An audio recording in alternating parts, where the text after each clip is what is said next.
Ouais, frère Joseph, moi j'étais le premier bénéficiaire, on peut dire, de cette sainte doctrine où on a le baptême immédiat, grâce à Dieu. Et c'était vraiment pour moi, j'étais avec mon péché, c'était une nature nouvelle et je ne m'y attendais pas. Moi, quand j'étais baptisé, c'était juste parce que j'avais la foi en Jésus-Christ, sans plus. Et je connaissais rien de la doctrine, ni du peuple magnifique et merveilleux qui est autour de moi, qui est le peuple haïtien. Je connaissais rien de tout ça.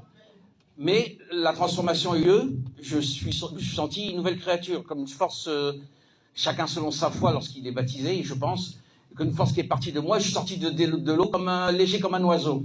Maintenant, j'ai eu la chance et l'honneur, pendant 2 ans, de faire Zoom avec toi.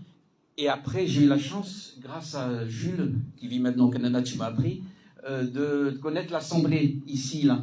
Et si j'avais pas cette assemblée, frère Joseph, je me serais desséché, j'aurais abandonné. Donc cette condition première qui fait partie de la sainte doctrine, je débarque, je ne veux pas venir tout changer, j'ai rien à changer de cette sainte doctrine, mais cette condition de l'immersion au baptême, parce que tu as la foi, elle n'est pas, pour moi, elle n'est pas suffisante. Il faudrait lui donner la condition aussi de rester lié à une église, oui ou non. Sinon, il se perd. Je n'aurais pas trouvé, j'aurais été orphelin aujourd'hui. Orphelin, et je serais retourné sur mon vomi avec les juifs qu'aujourd'hui j'ai pris mes distances. À ce sujet, j'ai quitté la synagogue, je ne mets plus les pieds parce que je me sens, grâce au Christ, plus appartenir à la synagogue. Ça, c'est une petite parenthèse. Ma question, pour en revenir, tu sais que je parle toujours beaucoup, ça j'ai pas changé. Pour en revenir, est-ce qu'il ne faut pas mettre une condition au baptême immédiat à ce qu'il soit d'abord fidélisé comme... On sait qu'on ne suit pas les catholiques, mais les catholiques fidélisent leur catéchumène pendant 2 ans pour qu'ils restent d'abord bien proches. C'est une erreur de ma part, pour ma part, qui pense comme ça. Mais parce qu'ils se dessèchent aussi. Il faut recevoir l'Esprit Saint pour rester régénéré, revivifié en Christ et appartenir au Christ. Il faut le baptême immédiat, mais il ne faut pas poser la condition à ce jeune qui va être baptisé de rester fidèle à l'Église. Parce que sinon, c'est sûr qu'il lâchera. Voilà, tu as compris la question, je répète. Très belle question. Très belle question. Mais les conditions sont là.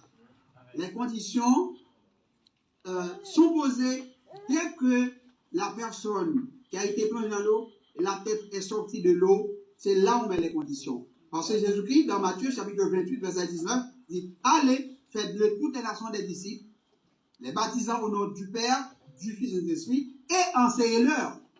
Et enseignez-leur, on passe les baptiser. On ne peut pas leur imposer les conditions avant qu'ils soient baptisés. Ah non, mais vous n'êtes pas à l'école là. Vous n'êtes pas. Le directeur de l'école n'a aucun pouvoir sur vous parce que vous n'êtes pas inscrit. Vous n'êtes pas élève de l'école. On peut imposer des conditions aux élèves de l'école, aux étudiants de l'université. Ah, mais à l'université de Jésus, pour être inscrit, accepté à cette université, la plus grande, eh bien, il faut être baptisé. Après le baptême, maintenant, à partir du baptême, vous avez cette contrainte. Ça fait toutes les conditions du monde. Voyez la main, j'avais 18 ans et 17 ans quand j'avais reçu le baptême. Eh bien, j'attendais, frère Anno, jusqu'à ce que j'ai 34 ans pour toucher à une femme, pour connaître la femme. C'était dur. Voilà. C'est 17 ans après. C'est la condition pour moi plus difficile quand on a un jeune homme. On ne fait pas les doigts de toucher à la femme.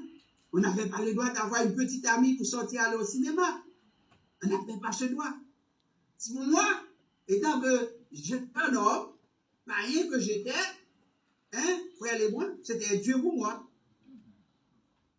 Mais, quel plaisir aujourd'hui, je suis là pour vous servir comme serviteur de Dieu, pour continuer, pour voir d'autres frères qui viendront. C'est ça la condition, frère. Parce que c'est pourquoi on demande aux disciples, à une soeur ou un frère qui est baptisé, il faut persévérer. Amen. Il faut persévérer, non seulement dans la foi, mais il faut être toujours présent à la réunion. Amen. Il faut participer, il faut venir à ce local-là pour écouter la parole de Dieu, pour écouter les chants, pour être instruit. Parce que nous avons l'obligation d'instruire tous les baptisés. Amen. C'est une obligation tout cela. Sinon, frère, vous pourriez dépérir, j'aime ce mot-là, dépérir votre foi là, vous serez à la fin. Vous allez reprendre, comme là, retourner à entre guillemets, ce vomissement, comme vous avez dit, des Juifs, quand ils ne vont pas entendre ça.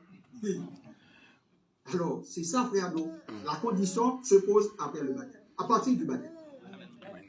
Ok.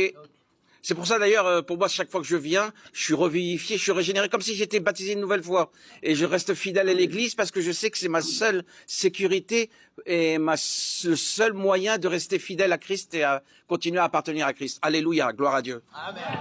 Amen. D'accord.